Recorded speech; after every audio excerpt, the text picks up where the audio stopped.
De cualquier modo, a esos seres los había conocido yo en la vida cotidiana, había cenado a menudo con ellos, eran los Verduri, era el duque de Guermantes, eran los Cotal. Cada uno de ellos me había parecido tan corriente como a mi abuela aquel Basin del que ni siquiera sospechaba que era el sobrino predilecto, el joven héroe delicioso de Madame de Beausergent. Cada uno de ellos me había parecido insípido. Me acordaba de las innumerables vulgaridades de las que todos estaban compuestos, y que todo esto haga un astro en la noche. Decidí dejar provisionalmente de lado las objeciones que contra la literatura habían podido provocar en mí las páginas de Goncourt, leídas la víspera de mi marcha de Tansonville. Aun prescindiendo del grado individual de ingenuidad que tanto sorprende en ese memorialista, por otra parte podía estar tranquilo desde diversos puntos de vista. En primer lugar, por lo que me concernía personalmente, mi incapacidad para mirar y escuchar, que el citado diario había ilustrado de un modo para mí tan penoso, no era en última instancia total. Había en mí un personaje que más o menos estaba en condiciones de mirar, pero era un personaje intermitente, que sólo cobraba vida cuando se manifestaba alguna esencia general, común a varias cosas, que constituía su alimento y su alegría. Entonces el personaje miraba y escuchaba, pero sólo a cierta profundidad, de modo que la observación no resultaba provechosa. Como un geómetra que al despojar a las cosas de sus cualidades sensibles sólo ve su sustrato lineal. Lo que la gente contaba se me escapaba, porque lo que me interesaba no era lo que querían decir, sino su manera de decirlo, por ser reveladora de su carácter o de sus ridiculeces. O más bien era un objeto que siempre había sido más particularmente el objetivo de mi búsqueda, porque me proporcionaba un placer específico, el punto que un ser y otro tenían en común. Solo cuando yo percibía ese punto, mi mente, hasta entonces soñolienta, incluso tras la actividad aparente de mi conversación, cuya vivacidad enmascaraba a ojos de los otros un absoluto embotamiento mental, se lanzaba de golpe gozosamente a la caza, pero lo que entonces perseguía, por ejemplo, la identidad del Salón Verduri, a través de diversos lugares y distintos tiempos, estaba situado a una profundidad media, más allá de la apariencia en cuanto a tal, en una zona algo más retirada. Y entonces el encanto aparente, copiable, de los seres se me escapaba por no tener la facultad de detenerme en él, como un cirujano que bajo la textura de un vientre de mujer veía el mal interno que los roe. Por más que cenase en sociedad, no veía a los invitados porque, cuando creía mirarlos, los radiografiaba. De donde resultaba que, reuniendo todas las observaciones que había podido hacer durante una cena sobre los invitados, el dibujo de las líneas trazadas por mí representaba un conjunto de leyes psicológicas en el que apenas tenía cabida alguna el interés específico que en sus palabras había mostrado el invitado. Mas privaba esto de todo mérito a mis retratos cuando no los daba por tales. Si uno, en el campo de la pintura, evidencia ciertas verdades relativas al volumen, a la luz, al movimiento, se deriva necesariamente que sea inferior a otro retrato de la misma persona que no se le parece en nada, en el que 1000 detalles omitidos en el primero estarán minuciosamente relatados. Segundo retrato por el que podrá deducirse que el modelo era encantador, mientras que en el primero se le hubiera creído feo, lo cual puede tener una importancia documental e incluso histórica, pero no es necesariamente una verdad en arte. Además, desde que no estaba solo, mi frivolidad me inspiraba el deseo de agradar, el deseo de divertir charlando, más que el de instruirme escuchando, a menos que hubiese acudido a una reunión para interesarme por algún tema artístico o por alguna sospecha de celos que había rondado antes mi cabeza. Pero era incapaz de ver nada cuyo deseo no hubiese despertado previamente en mí alguna lectura, nada de lo que yo mismo no hubiera esbozado de antemano el croquis que luego deseaba confrontar con la realidad. ¿Cuántas veces lo sabía de sobre, incluso si esa página de Goncourt no me lo hubiera enseñado, fui incapaz de prestar atención a cosas o a personas por las que luego, una vez que su imagen me hubiera sido presentada en soledad por un artista, habrían dado leguas, arriesgando la muerte por volver a encontrarlas. Entonces mi imaginación se había puesto en marcha, había empezado a pintar, y de aquello que el año anterior me había hecho bostezar, me decía con angustia, contemplándolo de antemano, deseándolo, ¿será de veras imposible verlo? ¿Qué no daría por conseguirlo? Cuando se leen artículos sobre cierta gente, aunque solo sea gente de mundo clasificada como últimos representantes de una sociedad de la que ya no existe ningún testigo, seguro que se puede exclamar y pensar que ese de quien se habla con tanta existencia y tantos elogios es un ser tan insignificante. Eso es lo que habría lamentado no haber conocido, si solo me hubiera limitado a leer los periódicos y las revistas y si no hubiese visto al hombre. Pero leyendo tales páginas en los periódicos, más bien me sentía tentado a pensar, qué lástima, cuando mi última preocupación era recobrar a Gilbert Albertine, no haber prestado más atención a este señor. Lo había tomado por un pelmán del gran mundo, por un simple comparsa, y era una figura. De esta disposición me hicieron arrepentirme las páginas de Goncourt que leí, pues quizá habría podido deducir de ellas que la vida enseña a rebajar el valor de la lectura y nos muestra que no vale gran cosa lo que el escritor nos alaba. Pero por la misma razón también podía llegar a la conclusión contraria, que la lectura nos enseña a realzar el valor de la vida, valor que no hemos sabido apreciar y del que solo nos damos cuenta de lo grande que era por el libro. En rigor, podemos consolarnos de haber gozado poco en compañía de un Vintel, de un Bergot, el burguesismo pudibundo del uno, los defectos insoportables del otro, hasta la pretenciosa vulgaridad de un Elstir en sus inicios, ya que el Journal de los Goncourt me habían hecho descubrir que no era sino el señor Teach que tan irritantes discursos había dirigido a Swann en otro tiempo, en casa de los Verduri. No prueban nada contra ellos, dado que su genio queda manifiesto en sus obras. Para ellos, que se equivoquen los libros de memorias o nosotros, atribuyendo encanto a su compañía que nos ha desagradado, es un problema de poca importancia, porque, suponiendo incluso que el equivocado fuera el escritor de memorias, nada probaría eso contra el valor de la vida que produce semejantes genios. Pero, ¿qué hombre de genio no ha adoptado las irritantes formas de hablar de los artistas de su banda antes de alcanzar, como le había ocurrido al Stier y como rara vez ocurre, un buen gusto superior? Las cartas de Balzac, por ejemplo, no están sembradas de gritos vulgares que a Swann le hubieran costado 1000 muertes emplear, y sin embargo es probable que Swann, tan fino, tan depurado de cualquier ridiculez odiosa, hubiera sido incapaz de escribir La Cousine Bette y Le Cours de Tours. En el extremo opuesto de la experiencia, cuando veía que las anécdotas más curiosas que constituyen la materia inagotable, diversión de todas las noches solitarias para el lector del Journal de Goncourt, se las había contado esos invitados que a través de sus páginas tanto nos habían gustado conocer y que en mí no habían dejado huella de un recuerdo interesante, esto tampoco era demasiado inexplicable. Pese a la ingenuidad de Goncourt, que el interés de tales anécdotas inducía la probable distinción del hombre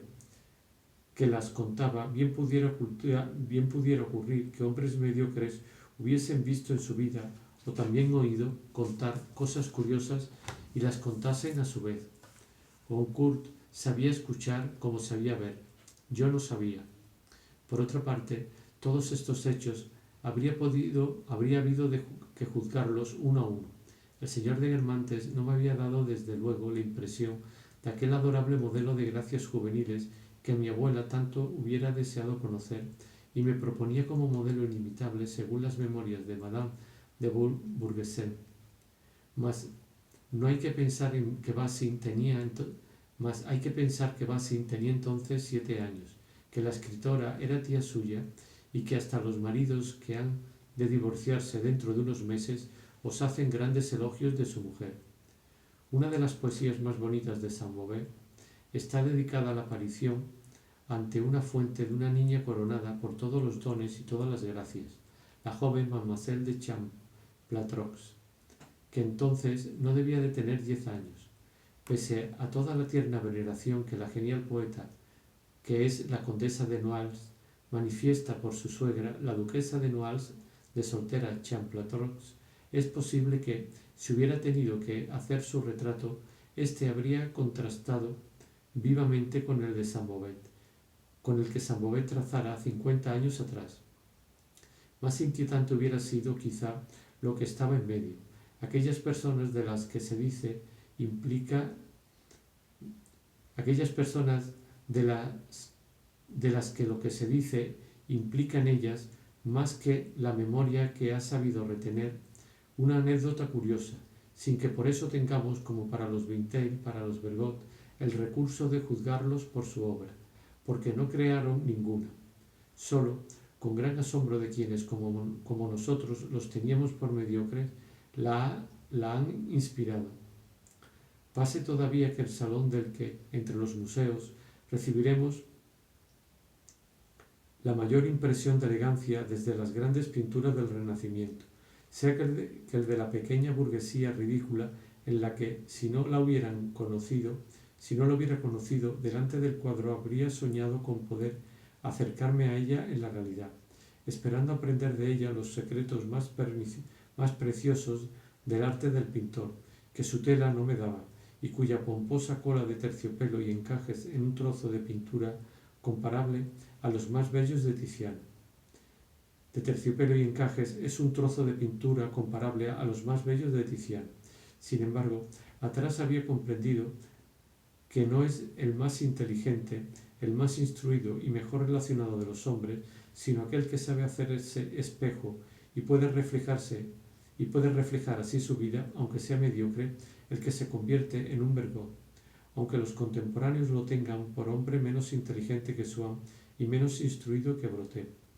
Con mayor razón podía decirme otro tanto de los modelos del artista. En el despertar del amor a la belleza, en el artista que puede pintar todo, el modelo de elegancia donde podrá encontrar motivos tan bellos se lo proporcionarán personas algo más ricas que él, en cuya casa encontrará lo que no suele tener en su taller de hombre de genio desconocido que vende sus telas a 50 francos. Un salón con muebles recubiertos de vieja seda, muchas lámparas, bellas flores, bellas frutas, bellos vestidos, personas relativamente modestas o que se lo parecerían a personas verdaderamente brillantes, que ni siquiera conocen su existencia, pero que debido a ello están más cerca de conocer al artista oscuro, de apreciarlo, de invitarlo, de comprarle sus telas para que las gentes de la aristocracia que se hacen pintar como el Papa y los jefes de Estado, que las gentes de la aristocracia que se hacen pintar como el Papa y los jefes de Estado por los pintores académicos. La poesía de un interior elegante y de bellas toilettes de nuestro tiempo no se encontrará para la posteridad en el salón del editor Charpentier por Renoir, antes que en el retrato de la princesa de Sagan o de la condesa de la Rochefoucauld por Cot o Chaplin. Los artistas que nos han dado las mayores visiones de elegancia recogieron sus elementos en casas de gentes que rara vez eran los grandes elegantes de su época, quienes pocas veces encargan su retrato al desconocido portador de una belleza que ellos no pueden apreciar en sus cuadros, encubierta como está por la interposición de un tópico de gracia anticuada que flota en la mirada del público como esas visiones subjetivas que el enfermo cree realmente tener delante. Pero que los mediocres modelos que yo había conocido hubieran además inspirado, aconsejado ciertas disposiciones que me habían encantado, que la presencia de ellos en los cuadros fuese más que la de un modelo, la de un amigo que el pintor desea que figure en sus telas, era como para preguntarse si todas las personas que lamentamos no haber conocido porque Balzac las pintara en sus libros o se las dedicara como homenaje de admiración, sobre las que Saint-Beuve o Baudelaire hicieron sus versos más bellos, con mayor razón si todas las Recamier,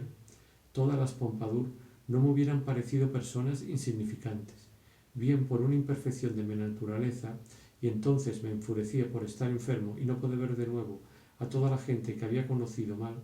bien porque sólo debieran su prestigio a una magia ilusoria de la literatura, lo cual me obligaba a cambiar de diccionario para leer y me consolaba de tener que romper de un día para otro, debido a los progresos de mi estado enfermizo, con la sociedad, renunciar a viajar a los museos, para ir a recuperarme a una casa de salud. Tal vez, sin embargo, este lado engañoso, esa falsa luz solo existe en las memorias cuando son demasiado recientes, cuando las reputaciones, sean intelectuales o mundanas, se evaporan con tanta rapidez, porque aunque la erudición trate luego de reaccionar contra ese enterramiento, consigue destruir uno de cada 1000 de esos olvidos que van acumulándose. Estas ideas que tendían, unas a disminuir, otras a aumentar mi pena por no tener dotes para la literatura, no se presentaron nunca a mi pensamiento durante los largos años en que, por otra parte, había renunciado del todo al proyecto de escribir y que pasé cuidándome, lejos de París, en una casa de salud, hasta el momento en que ésta no pudo ya encontrar personal médico a principios de 1916. Volví entonces a un París muy distinto de aquel al que había vuelto por primera vez, como se verá dentro de poco, en agosto de 1914, para someterme a una visita médica, tras lo cual había regresado a mi casa de salud. Una de las primeras noches después de mi nuevo regreso, en 1916, con el deseo de ir a hablar de lo único que entonces me interesaba, la guerra, salí después de la cena para ir a ver a Madame Verdury, porque era, junto con Madame Bontemps, una de las reinas de aquel París de la guerra que hacía pensar en el directorio. Como por la siembra de una pequeña cantidad de levadura, en apariencia de generación espontánea, las mujeres jóvenes iban todo el día tocadas con altos turbantes cilíndricos, como habrían podido hacerlo una contemporánea de Madame Tallien, por civismo, con túnicas egipcias rectas, oscuras, muy guerra, encima de unas faldas muy cortas. Calzaban unas tiras de cuero que recordaban el contorno de los Talma, o altas polainas que recordaban la de nuestros queridos combatientes. Según ellas, era porque no olvidaban que debían alegrar los ojos de aquellos combatientes por los que seguían adornándose, no sólo con ropas vaporosas, sino también con joyas evocadoras del ejército en sus motivos decorativos, incluso aunque su materia no viniese de los ejércitos, ni hubiera sido trabajada en los ejércitos. En lugar de adornos egipcios recordando la campaña de Egipto, eran sortijas o brazaletes hechos con fragmentos de obuses o de anillos de obús del 75, mecheros compuestos por 2 centavos ingleses a los que un soldado había logrado dar en su refugio una pátina tan bella que el perfil de la reina Victoria parecía trazado por Pisanello. También porque pensaban constantemente en ello, eso decían, cuando uno de los suyos caía, apenas le guardaban luto, so pretexto de que eso estaba mezclado de orgullo, lo cual permitía un gorro de crespón inglés blanco del más gracioso efecto y que autorizaba todas las esperanzas, en la invariable certeza del triunfo definitivo. Sustituir el cachemira de antaño por el raso y la muselina de seda e incluso conservar las perlas, guardando pese a todo el tacto y la corrección que es inútil recordar a las francesas. El Louvre y todos los museos estaban cerrados, y cuando se leía en el titular de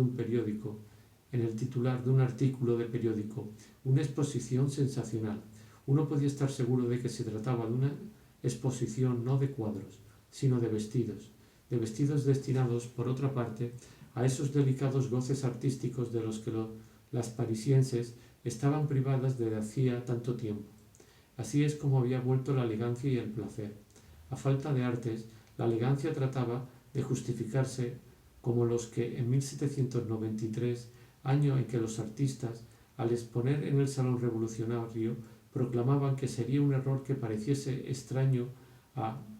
austeros republicanos que nos ocupemos de las artes cuando la Europa coaligada asedia el territorio de la libertad. Lo mismo hacían en 1916 los modistas que, por lo demás, Con orgullosa conciencia de artista declaraban que buscar lo nuevo, apartarse de la vulgaridad, afirmar una personalidad, preparar la victoria, descubrir para las generaciones de posguerra una fórmula nueva de lo bello, tal era la ambición que los atormentaba, la quimera que perseguían, como podía comprobarse yendo a visitar sus salones deliciosamente instalados en la calle donde la consigna parece disipar con una nota luminosa y alegre las graves tristezas del momento, siempre, claro está, con toda la discreción que imponen las circunstancias. Las tristezas del momento, cierto, podrían justificar las energías femeninas si no tuviéramos tantos altos empleos de valor y resistencia en que meditar. Por eso, pensando en nuestros combatientes que en el fondo de su trinchera sueñan con más comodidades y coquetería para la querida ausente dejada en el hogar, no cesaremos de aportar cada vez más búsquedas en la creación de vestidos que correspondan a las necesidades del momento. La boga. Es fácil de suponer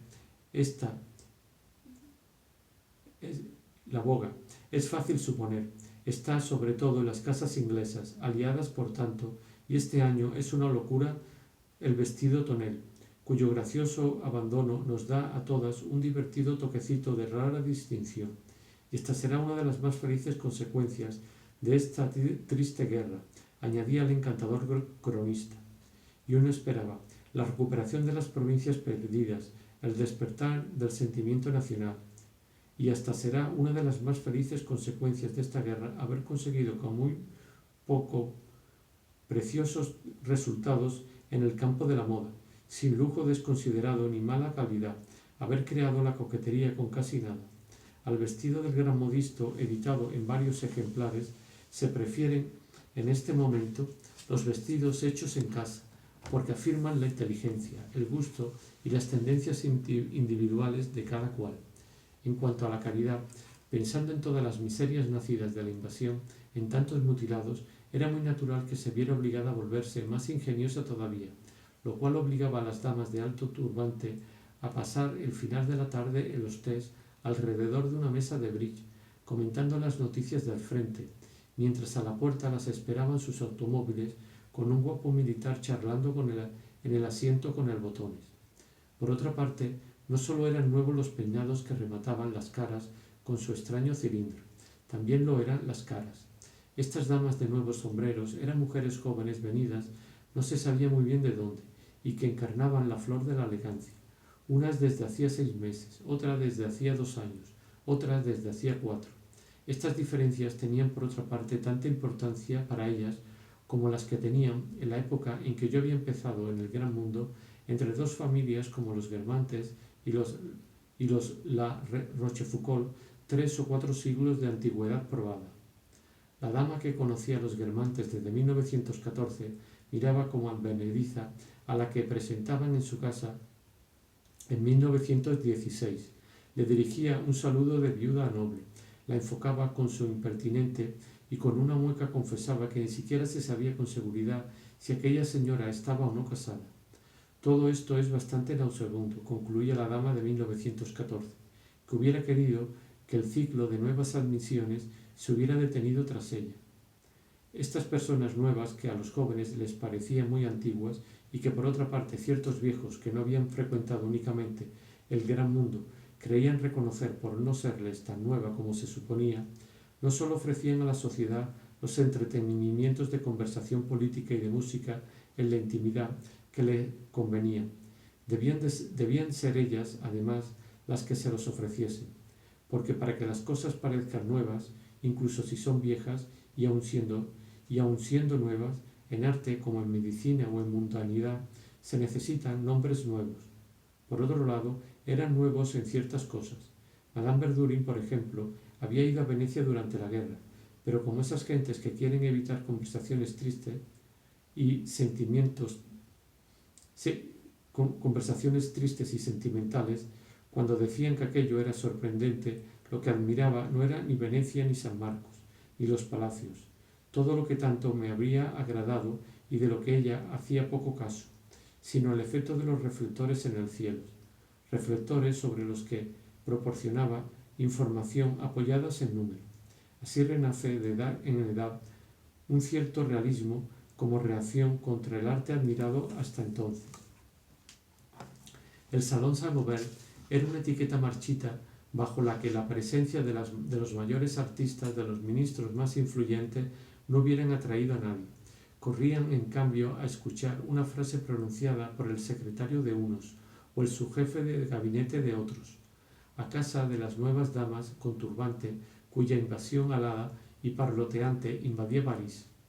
Las damas del primer directorio tenían una reina que era joven y bella, y se llamaba Madame Tallien. Las del segundo tenían dos, que eran viejas y feas, y se llamaban Madame Verdurin y Madame Bontemps. ¿Quién habría podido reprocharle a Madame Bontemps que su marido hubiera jugado un papel ásperamente criticado por L'Echo de París en el caso Dreyfus? Dado que en cierto momento la Cámara entera había sido revisionista, fue forzosamente entre antiguos revisionistas como entre antiguos socialistas donde se habían visto obligados a reclutar el partido del orden social, de la tolerancia religiosa, de la preparación militar. Tiempo atrás se habría detestado a Madame Bontemps porque entonces los antipatriotas llevaban el nombre de dreyfusista,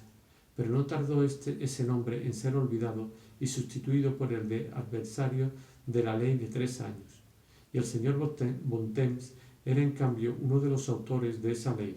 y por lo tanto era un patriota. En el gran mundo, y ese fenómeno social no es por otra parte más que una aplicación de una ley psicológica mucho más general, las novedades, culpables o no, solo inspiran horror mientras no son asimiladas y rodeadas de elementos tranquilizadores. Sucedió con el dreyfusismo como con el matrimonio de Saint-Loup con la hija de Odette, matrimonio que había escandalizado al principio. Ahora que en casa de Saint-Loup se veía a todos los conocidos, incluso aunque Gilbert hubiera tenido las costumbres de la mismísima Odette, no habrían dejado de ir, y hubieran aprobado sus críticas de viuda noble contra unas novedades morales no asimiladas. El dreyfusismo estaba integrado ahora en una serie de cosas respetables y habituales. En cuanto a preguntarse lo que valía en sí mismo, nadie pensaba en hacerlo para admitirlo ahora como tampoco antes para condenarlo. Y no era shocking, y eso bastaba. Apenas si recordaban que lo había sido, como al cabo de un tiempo ya no se sabe si el padre de una joven era un ladrón o no. Llegado al caso, se puede decir, no, usted está hablando del cuñado, o de un homónimo, pero contra este nunca ha habido nada que decir. Además, había habido desde luego dreyfusismo y dreyfusismo, y quien iba a casa de la duquesa de Montmorency y hacía aprobar la ley de los 3 años no podía ser malo. En cualquier caso, a todo pecado misericordia. Este olvido que se otorga al dreyfusismo alcanza a fortiori a los dreyfusistas. Además, ya no lo sabía en política, porque en determinado momento, si querían ser del gobierno, todos lo habían sido, incluso los que representaban lo contrario de lo que el dreyfusismo, en su chocante novedad, había encarnado, en la época en que Saint-Loup iba por el mal camino, el antipatriotismo, la irreligión, la anarquía, etc. Por eso el dreyfusismo de Madame Bontemps, invisible y constitutivo como el de todos los políticos, no se veía como tampoco se ven los huesos debajo de la piel. Nadie se hubiera acordado de que había sido dreyfusista, porque la gente de mundo es distraída y olvidadiza. También porque desde entonces había pasado mucho tiempo, que ellos fingían ser mucho más todavía, pues una de las ideas más de moda era decir que la anteguerra estaba separada de la guerra por algo tan profundo y de tan larga duración, al parecer como un periodo geológico. Y el propio Brichot, aquel nacionalista, cuando aludía al caso Dreyfus, decía, en aquellos tiempos prehistóricos, a decir verdad, este profundo cambio operado por la guerra era inversamente proporcional al valor de los cerebros afectados, al menos a partir de cierto nivel. Abajo del todo, los tontos puros, la pura gente de placer, no se preocupaban de que hubiera guerra. Pero en lo más alto, los que se han hecho un ambiente de la propia vida interior hacen poco caso de la importancia de los acontecimientos. Lo que para estos modifica profundamente el orden de los pensamientos es mucho más algo que en sí mismo no parece tener ninguna importancia e invierten para ellos el orden del tiempo haciéndolos contemporáneos de otra época de su vida. Esto puede apreciarse en la práctica, en la belleza de las páginas que inspira. Un canto de pájaro en el parque de Montboissier o una brisa cargada de olor de reseda son evidentemente hechos de menor importancia que las fechas más fundamentales de la Revolución y del Imperio, y sin embargo inspiraron a Chateaubriand en las Memorias d'Outre-Tombe páginas de un valor infinitamente mayor. Las palabras de dreyfusista y antidreyfusista ya no tenían sentido. Decían las mismas personas que se habían quedado estupefactas e indignadas si les hubieran dicho que probablemente dentro de algunos siglos, y quizá antes, la palabra boche ya solo tendría el valor de curiosidad de las palabras sans-culotte o chuan o bleu. El señor de Montaigne no quería oír hablar de paz mientras Alemania no hubiera sido reducida al mismo troceamiento que la Edad Media, mientras no fuera decretada la decadencia de la casa de Hohenzollern, y a Guillermo II no le hubieran metido 12 balas en el cuerpo. Era en una palabra lo que Brichot llamaba un Hastalfinista, el mejor título de civismo que se le podía dar. Sin duda, los 3 primeros días Madame Montaigne había estado algo desorientada entre personas que habían pedido a Madame Verdurin conocerla, y fue en un tono ligeramente agrio como Madame Verdurin respondió: «El conde, querida», a Madame Montaigne, que le decía: «Es el duque Hausonville, el que acaba usted de presentarme, ¿verdad?». Bien por absoluta ignorancia y ausencia de toda asociación entre el nombre Hausonville y un título cualquiera, o bien, al contrario, por excesiva intrusión y asociación de ideas con el partido de los duques, del que le habían dicho que Monsieur de Hausonville era uno de los miembros en la academia. A partir del 4.º día había empezado a estar sólidamente instalada en el Faubourg Saint-Germain. A veces aún se veía en torno suyo los fragmentos desconocidos de un mundo que nadie conocía y que extrañaban lo mismo que los trozos de cascarón alrededor del pañuelo a quienes sabían de qué huevo había salido Madame Montaigne. Pero a los 15 días ya se los había sacudido, y antes de que hubiera transcurrido el primer mes, cuando decía «voy a casa de los Levy», todos comprendían sin necesidad de más precisiones de su parte que se trataba de los Levis Mirepoix, y ni una sola duquesa se habría ido a la cama sin haber sabido de labios de Madame Montaigne o de Madame Verdurin, al menos por teléfono, lo que había en el comunicado de la noche, lo que se había omitido, en qué punto se estaba con Grecia, qué ofensiva estaba preparándose, en una palabra, todo lo que el público no sabría sino al día siguiente o más tarde, y de lo que ella tenía algo así como una especie de prueba de modista. En la conversación, para pronunciar las noticias, Madame Verdurin decía «nosotros», refiriéndose a Francia. «Bueno, verá, nosotros exigimos al rey de Grecia que retire del Peloponeso, etc. Nosotros le enviamos, etc.». Y en todas estas conversaciones aparecía una y otra vez el GQG. «He telefoneado al GQG», abreviatura que pronunciaba con el mismo placer que sentía en otro tiempo las mujeres que no conocían al príncipe de Agrigento al preguntar sonriendo cuando se hablaba de él y para demostrar que estaban al corriente, grigiri, un placer que en las épocas poco turbulentas solo es conocido por las gentes de mundo, pero que durante las grandes crisis hasta el pueblo conoce. Nuestro mayordomo, por ejemplo, si se hablaba del rey de Grecia, era capaz, gracias a los periódicos, de decir como Guillermo II, Tino,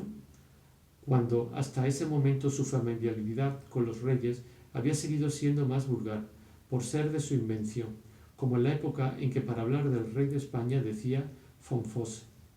Se pudo observar, por otra parte, que a medida que aumentó el número de personas brillantes deseosas de frecuentar a Madame Verdurin, disminuyó el número de los que ella llamaba los pelmas. Por una especie de transformación mágica, todo pelma que había ido a hacerle una visita y solicitado una invitación se volvía de pronto alguien agradable, inteligente, En resumen, al cabo de un año el número de pelmas se había reducido en una proporción tan elevada que el miedo y la imposibilidad de aburrirse, que tanto espacio había ocupado en la conversación y jugado tan gran papel en la vida de Madame Verdurin, casi habían desaparecido por completo. Se hubiera dicho que, con los años, esa imposibilidad de aburrirse, que además en el pasado aseguraba no haber experimentado en su primera juventud, la hacía sufrir menos, como ciertas jaquecas, ciertas almas nerviosas que pierden fuerza cuando se envejece. Y sin duda el espanto de aburrirse hubiera abandonado del todo a Madame Verdurin por falta de pelmas, de no haber sustituido en escasa medida a los que ya no lo eran por otros, reclutados entre los antiguos fieles. Por lo demás, para terminar con las duquesas que ahora frecuentaban el salón de Madame Verdurin, iban a buscar en él, sin que se dieran cuenta, exactamente lo mismo que antes los derifusistas, es decir, un placer mundano compuesto de tal forma que su degustación aplacase las curiosidades políticas y saciase la necesidad de comentar entre sí los incidentes leídos en los periódicos. Madame Verdurin decía: venga a las 5 para hablar de la guerra, como antes para hablar del caso, y en el intervalo vengan a escuchar a Morel. Aunque Morel no habría debido de estar allí, por la sencilla razón de que no había sido dado de baja en absoluto. Simplemente no se había presentado y era desertor, pero nadie lo sabía. Las cosas habían cambiado tan poco que volvían a encontrarse con toda naturalidad las palabras de antaño, bien pensantes, mal pensantes, y como parecían distintas, como los antiguos comunards habían sido antirrevisionistas, los derefusistas más acérrimos que querían hacer fusilar a todo el mundo y contaban con el apoyo de los generales, del mismo modo que estos habían estado en la época del caso contra Gallifet. A estas reuniones invitaba Madame Verdurin a varias damas algo recientes, conocidas a través de otras de las obras de caridad y que las primeras veces llegaban con galas deslumbrantes, grandes collares de perlas que Odette, dueña de un igual de bello, de cuya exhibición ella misma había abusado, miraba con severidad ahora que iba en traje de guerra, a imitación de las damas del favor. Pero las mujeres saben adaptarse. Después de 3 o 4 veces se daban cuenta de que las galas que habían creído chics estaban proscritas precisamente por las personas que lo eran. Dejaban a un lado sus vestidos de oro y se resignaban a la sencillez. Una de las estrellas del salón era Tengo Problemas, quien, pese a sus gustos deportivos, había conseguido ser declarado inútil. Hasta tal punto se había vuelto para mí autor de una obra admirable en la que pensaba constantemente que sólo por azar, cuando establecía una corriente transversal entre 2 series de recuerdos, pensaba que era el mismo que había provocado la marcha de Albertín de mi casa, y esa corriente transversal aún desembocaba en lo concerniente a esas reliquias de recuerdos de Albertín en una vía que se interrumpía en pleno Riad a varios años de distancia, porque ya nunca pensaba en ella. Era una vía de recuerdos, una línea que ya no tomaba nunca.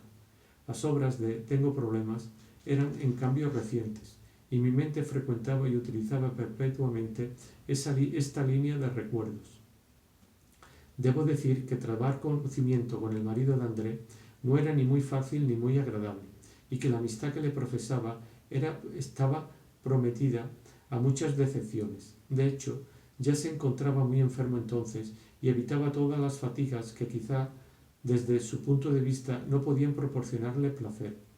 Y entre estas solo clasificaba los encuentros con personas que aún no conocía y a las que su ardiente imaginación atribuía, sin duda, alguna posibilidad de ser diferentes a las demás. En cambio, las que ya conocía, sabía demasiado bien cómo eran, cómo serían. No le parecía que mereciesen el esfuerzo de una fatiga peligrosa para él, quizá mortal. Era, en suma, un pésimo amigo, y en su preferencia por la gente nueva quizá había algo de la audacia frenética con que en otro tiempo, en Valbet, se entregaba a los deportes, al juego, a todos los excesos de la mesa. En cuanto a Madame Verdurin, cada vez quería presentarme a André, por no poder admitir que yo la conociese. Por otra parte, André iba pocas veces con su marido. Para mí era una amiga admirable y sincera, y, fiel a la estética de su marido que reaccionaba contra los ballets rusos, decía del marqués de Polignac: tiene su casa decorada por Basques. ¿Cómo se puede dormir ahí dentro? Yo preferiría Dubuffet. Por otra parte, los Verdurin, por el progreso fatal del esteticismo, que terminaba mordiéndose la cola, decían no poder soportar el modern style. Además, era muniqués, ni los pisos blancos, y solo amaban los viejos muebles franceses en una decoración sombría. Vi mucho en esa época a André. No sabíamos qué decirnos, y una vez pensé en ese nombre de Juliette, que había ascendido del fondo del recuerdo de Albertine como una flor misteriosa. Misteriosa entonces, pero que hoy ya no excitaba nada. Mientras que hablaba de tantos temas diferentes, sobre este me callé,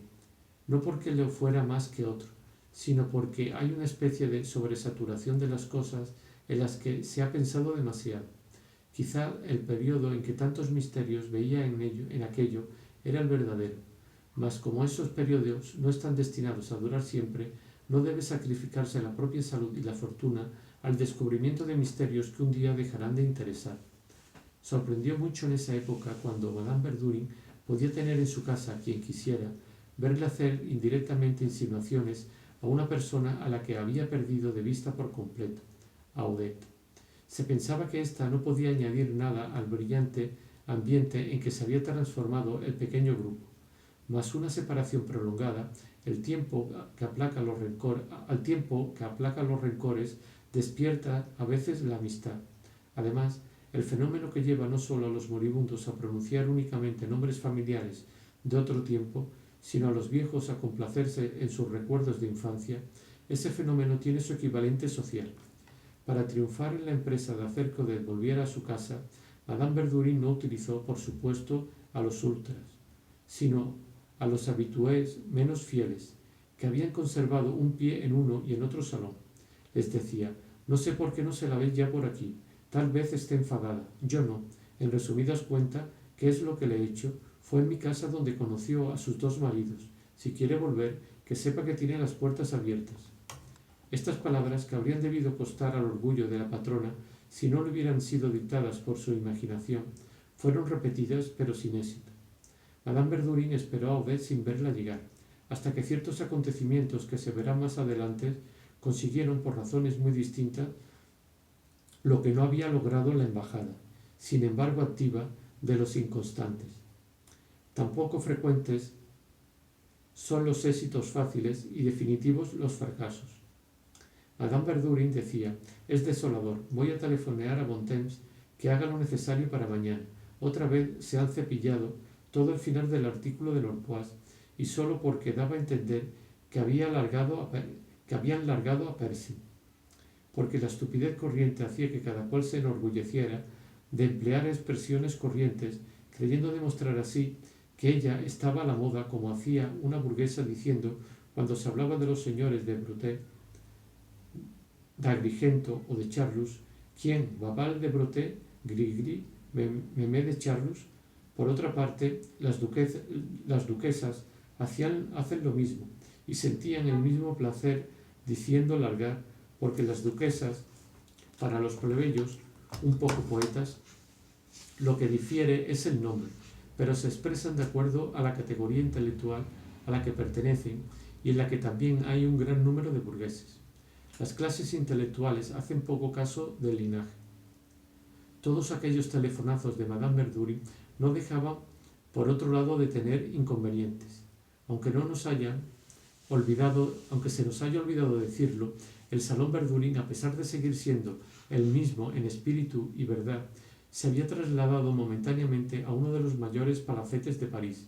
porque la falta de carbón y de luz volvía más difíciles las recepciones de los Verdurin en la antigua morada, muy húmeda, de los embajadores de Venecia.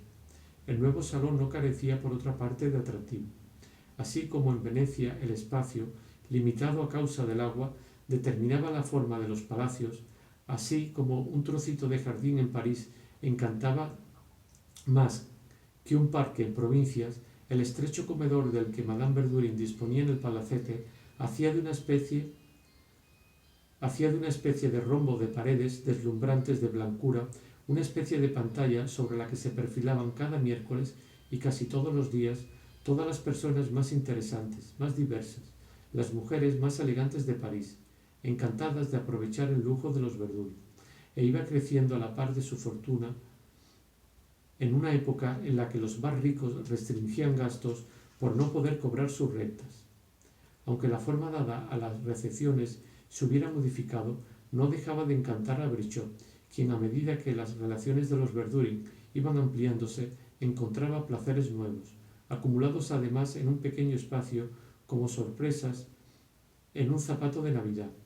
En fin, algunos días los comensales eran tan numerosos que el comedor del apartamento privado se quedaba demasiado pequeño y daban la cena en el inmenso comedor de la planta baja, donde los fieles, para fingir hipócritamente que echaban de menos la intimidad del piso de arriba, como en el pasado la necesidad de invitar a los Cambremer hacía decir a Madame Verdurin que estarían demasiado apretados, en el fondo estaban encantados, pese a formar un grupo aparte, como antaño en el trenecito, de ser objeto de espectáculo y envidia para las mesas vecinas. Cierto que en los tiempos habituales de la paz, una nota mundana subrepticiamente enviada al Le Figaro o al Gaulois había hecho saber a más gente de la que podía contener el comedón del Majestic que Brichot había cenado con la duquesa de Duras. Pero desde la guerra los cronistas mundanos habían suprimido esta clase de informaciones, aunque se desquitaban con los entierros, con las citaciones en la orden del día y los banquetes francoamericanos. La publicidad solo podía existir gracias a ese medio infantil y restringido, digno de las edades primitivas y anterior al descubrimiento de Gutenberg, ser visto en la mesa de Madame Verdurin. Después de la cena se subía a los salones de la patrona y empezaban las llamadas telefónicas. Pero en esa época muchos grandes hoteles estaban llenos de espías que tomaban nota de las noticias telefoneadas por Montaigne con una indiscreción que sólo corregía, por suerte, la falta de seguridad de sus informaciones, siempre desmentidas por los hechos. Antes de la hora de que terminaran los test de la tarde, con la caída de la luz, en el cielo todavía claro se veían a lo lejos pequeñas manchas pardas que habrían podido tomarse en el atardecer azulado por mosquitos o por pájaros. Del mismo modo, cuando se ve desde muy lejos una montaña, podría creerse que es una nube, pero nos emocionamos por saber que esa nube es inmensa, en estado sólido y resistente. Así me emocionaba a mí que la mancha parda del cielo estival no fuese ni un mosquito ni un pájaro, sino un aeroplano montado por unos hombres que velaban sobre París. El recuerdo de los aeroplanos que había visto con Albertine durante nuestro último paseo cerca de Versalles no tenía nada que ver con esa emoción, porque el recuerdo de ese paseo se me había vuelto indiferente. A la hora de la cena los restaurantes estaban llenos, y si al pasar por la calle veía yo a un pobre soldado de permiso, escapado por 6 días del riesgo permanente de la muerte y dispuesto a volver a las trincheras, detener un instante sus ojos ante las cristaleras iluminadas, sufría como en el hotel de Valve cuando los pescadores nos miraban cenar, pero sufría más porque sabía que la miseria del soldado es mayor que la del pobre, por reunirlas todas, y más conmovedora aún por ser más resignada, más noble, y porque sólo con un movimiento de cabeza filosófico, sin odio, dispuesto a volver a la guerra, decía viendo atropellarse a los emboscados, para conseguir mesa, nadie diría que hay guerra. Luego, a las 9:30, cuando nadie había tenido tiempo todavía de acabar de cenar, debido a las ordenanzas de policía, se apagaban de repente todas las luces, y el nuevo agolpamiento de emboscados, arrancando sus abrigos a los botones del restaurante donde yo había cenado con Saint-Loup una noche de permiso, se producía a las 9:35 en una misteriosa penumbra de habitación donde se muestra la linterna mágica,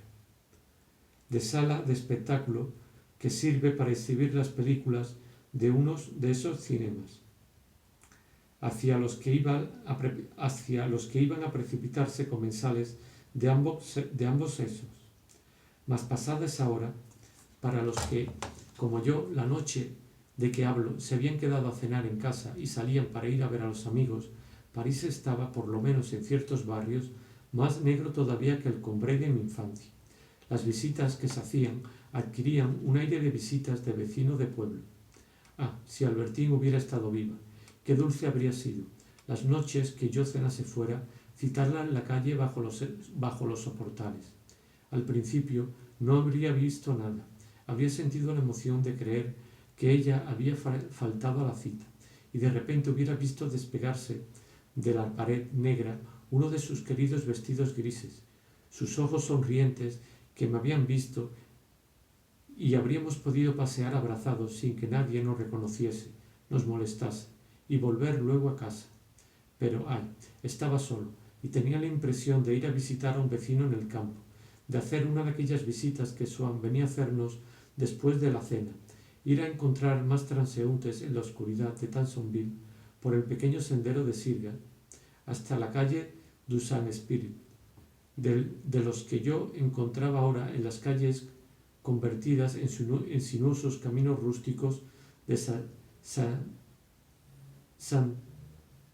Sainte-Clotilde de la Rue Bonaparte. Por otro lado, como estos fragmentos del paisaje obligados a viajar según el tiempo que hace ya no se veía contrarrestados por un marco vuelto invisible, las noches en que el viento barría un chaparrón glacial, me creía a la orilla del mar furioso con el que tanto había soñado en otro tiempo, mucho más de lo que nunca me había sentido en Baalbek, y también otros elementos de la naturaleza que hasta ese momento no existían en París, hacían creer que, al apearse del tren, se acababa de llegar de vacaciones en pleno campo. Por ejemplo, el contraste de la luz y sombra que uno tenía al lado, en el suelo, las noches de luna. Aquel claro de luna producía esos efectos que las ciudades no conocen, e incluso en pleno invierno. Sus rayos se desplegaban sobre la nieve que ya ningún operario barría en el Boulevard Haussmann, como hubieran hecho sobre un glaciar de los Alpes. Las siluetas de los árboles se reflejaban nítidas y puras sobre aquella nieve de oro azulado, con la delicadeza que tiene en ciertas pinturas japonesas o en ciertos fondos de Rafael. Se alargaban en el suelo al pie del árbol mismo, como a menudo se ven en la naturaleza al ponerse el sol, cuando éste inunda y vuelve espejantes los prados donde los árboles se elevan a intervalos regulares. Mas por un refinamiento de una delicadeza deliciosa, el prado sobre el que se derraman aquellas sombras de árboles, ligeras como almas, era un prado paradisíaco, no verde, sino de un blanco tan deslumbrante a causa del claro de luna que irradiaba sobre la nieve de jade, que se habría dicho que aquel prado estaba tejido únicamente con pétalos de perales en flor. Y en las plazas, las divinidades de las fuentes públicas, con un chorro de hielo en la mano, parecían estatuas de una materia doble en cuya ejecución el artista había querido maridar exclusivamente el bronce al cristal. En esos días excepcionales todas las casas eran negras, mas en primavera, en cambio, a veces,